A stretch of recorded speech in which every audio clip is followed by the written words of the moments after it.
Where are you from, leprechaun? I'm a Greek leprechaun. A what leprechaun? Greek leprechaun. A Greek leprechaun. All right.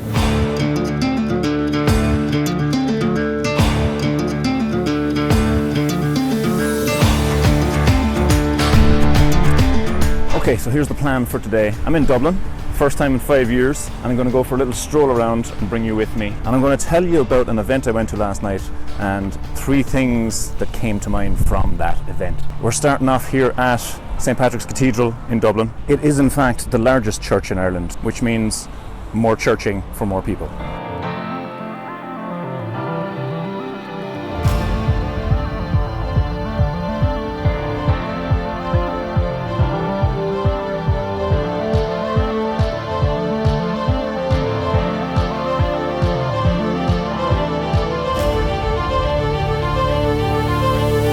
This event last night was called Awakened Creatress. My friend Maria set this up here in Dublin. It was a celebration of women and art and creativity. The shipwreck of your raven mane. She has overcome adversity. And I was just like, you're so fucking cool. I am not a woman, but I went along anyway, and I'm really glad I did. Last night, seeing all these amazing women up in front of everybody talking about the things they were doing, the way they were thinking, was absolutely amazing and inspiring, regardless of what gender you are. So really the takeaway here is to try and find a community that supports you, where you have allies. If there's not one where you are, you could start one yourself, or else I would highly encourage you to move to a place where you have those kinds of communities. There's just a lot of power in surrounding yourself with like-minded people. As Jim Rohn said, you are the average of the 5 people you spend the most time with, so have a think about the people you are spending your time with and be more intentional about that. There's one for everyone, but when the day is done, I'm still the black swan. But I need you like the bird needs a shotgun. If you can't fight it, you better fly away from it.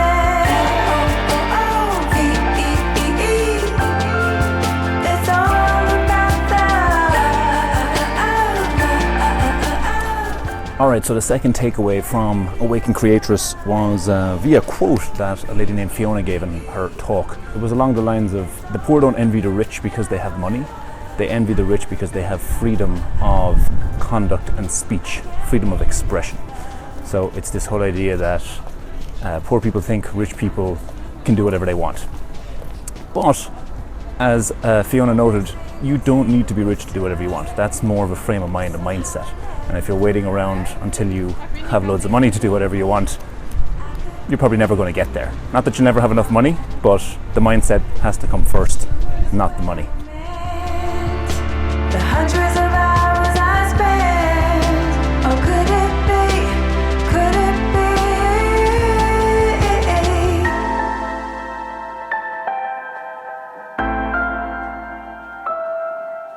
L-O-O-V-E-E-E, it's all about that.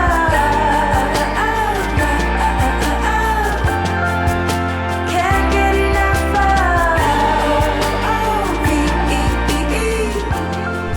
So a quick aside here, when I was in school in Ireland, we used to study poetry, of course, and I remember the teachers would always say things like, now by this line, W.B. Yeats meant this thing, and he also meant this thing, and he alluded to this thing, and he also meant this thing. And I always thought to myself, maybe he didn't mean all those things. Maybe he just meant one thing and we're reading too much into it. But this fella here was one of my favourite poets, Mr. Patrick Kavanagh. How you doing, Patrick? He wrote Inishkeen Road, July Evening, which is my favourite poem of all time. The bicycles go by in 2s and 3s. There's a dance in Billy Brennan's barn tonight. I had to come and visit this memorial of Patrick Kavanagh. He wanted to be commemorated where there was water. They actually did that for him. They commemorated him where there is water here along by the banks of the canal. I think you've pretty much won at life when they build a memorial for you exactly where you asked them to.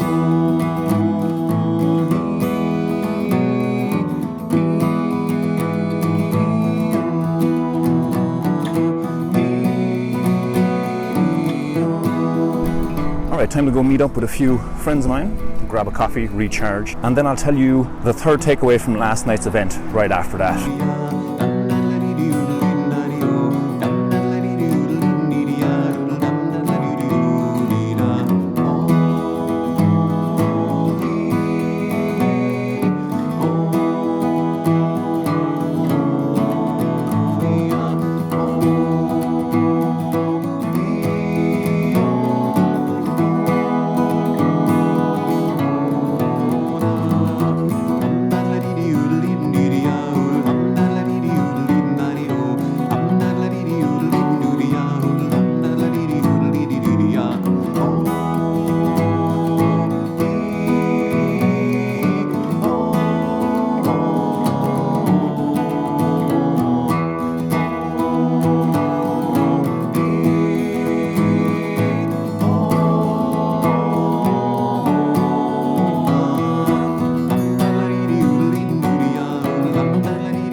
Alright, so third and final takeaway from the event last night was let things fall into place, basically. So this trip that I booked to Dublin was just a kind of a leap of faith. It was one of those things where I decided it's kind of inconvenient. It would be easier for me to stay in Berlin, where I'm living at the moment.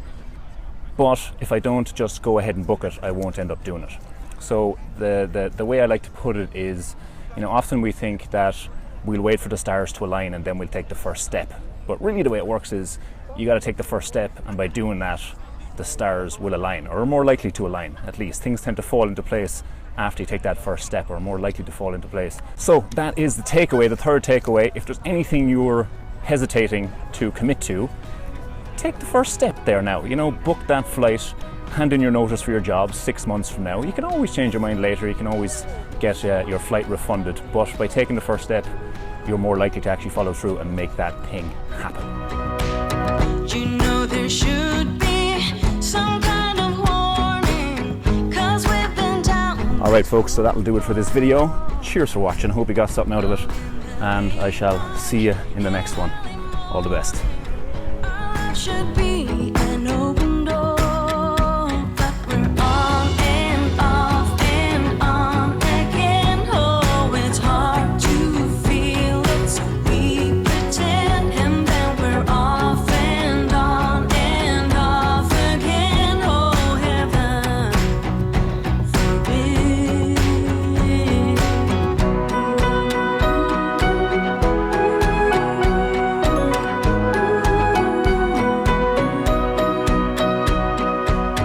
We saw it coming, we heard the sirens, but we kept our heads in the sand.